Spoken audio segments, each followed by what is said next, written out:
क्या राकेश टिकैत ने हनुमान बेनीवाल का अपमान कर दिया?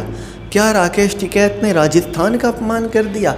क्या राकेश टिकैत काफ़ी ज़्यादा प्रो कांग्रेस हो गए हैं? ये सवाल उठ रहे हैं राकेश टिकैत की नागौर जनसभा के वक्त में।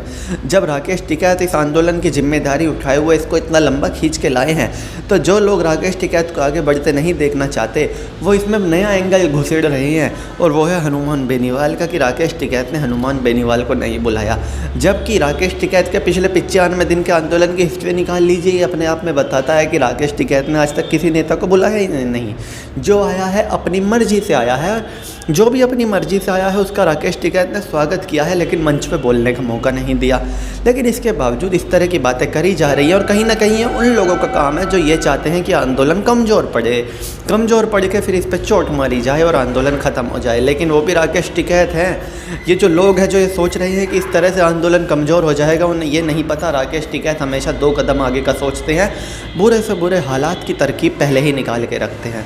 और ये जो लोग इस तरह की बातें कर रहे हैं, इनको भी समझने की ज़रूरत है कि इनकी इन हरकतों से आंदोलन कमज़ोर नहीं होगा। और जो लोग कह रहे हैं कि राकेश टिकैत प्रो कांग्रेस हो गए हैं, उनको ये नहीं पता राकेश टिकैत भारतीय किसान यूनियन के राष्ट्रीय प्रवक्ता है। वो किसान यूनियन जिसका काम किसानों की आवाज़ को उठाना है।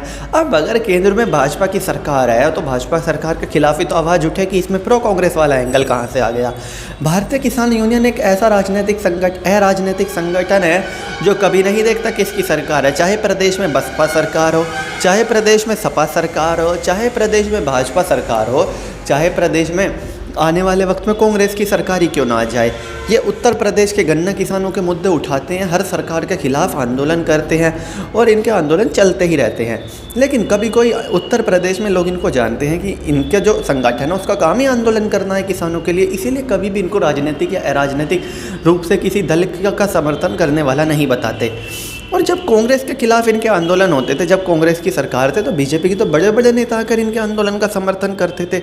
राजनाथ सिंह जी तो हमेशा ही इनके हर आंदोलन का समर्थन करते थे। इसके अलावा हर बड़ा नेता बीजेपी का कहता था कि किसानों की बात सुननी चाहिए। केंद्र सरकार किसानों की बात नहीं सुन रही, किसान आंदोलन कर रहे हैं। लेकिन आज जब वो सत्ता में आ गए और ये आंदोलन कर रहे हैं तो प्रो कांग्रेस हो गए। ये बात बिल्कुल समझ के परे है, क्योंकि जब भारतीय किसान यूनियन पहले आंदोलन करती थी, कई बार बीजेपी के नेता मंच पर आकर भाषण भी दे जाते थे, लेकिन तब किसी ने नहीं बोला कि प्रो बीजेपी है। लेकिन आज कांग्रेस के नेताओं को भाषण भी नहीं देने देती किसान यूनियन, इसके बाद कहा जाता है कि प्रो कांग्रेस है। और ये जो दलील है किसान आंदोलन को कमज़ोर करने की है, इससे किसान आंदोलन कमज़ोर तो होगा नहीं, और ये बेहद ही कमज़ोर कोशिश है, क्योंकि इन चीज़ों से कुछ होने वाला नहीं है। जो लोग कह रहे हैं हनुमान बेनीवाल का अपमान कर दिया, ये कर दिया, वो कर दिया, राकेश टिकैत का काम है सरकार के खिलाफ आंदोलन करना, सरकार की जो पॉलिसी है उसको लोगों तक पहुँचाना, आंदोलन लंबा कैसे चले उस पर काम करना, और वो उसी को कर रहे हैं। भारतीय किसान यूनियन अराजनीतिक दल है, और मैं आपको यकीन के साथ कहता हूँ आने वाले वक्त में राकेश टिकैत आपको चुनाव भी लड़ते दिखाई नहीं देंगे। तो चलिए दोस्तों, मैं चीनू दहिया फिलहाल इस वीडियो के लिए इतना ही। आगे भी इसी तरह की देश दुनिया, बॉलीवुड और खेल की तमाम खबरों के लिए बने रहिए चौधरी न्यूज़ के साथ। जय माता दी।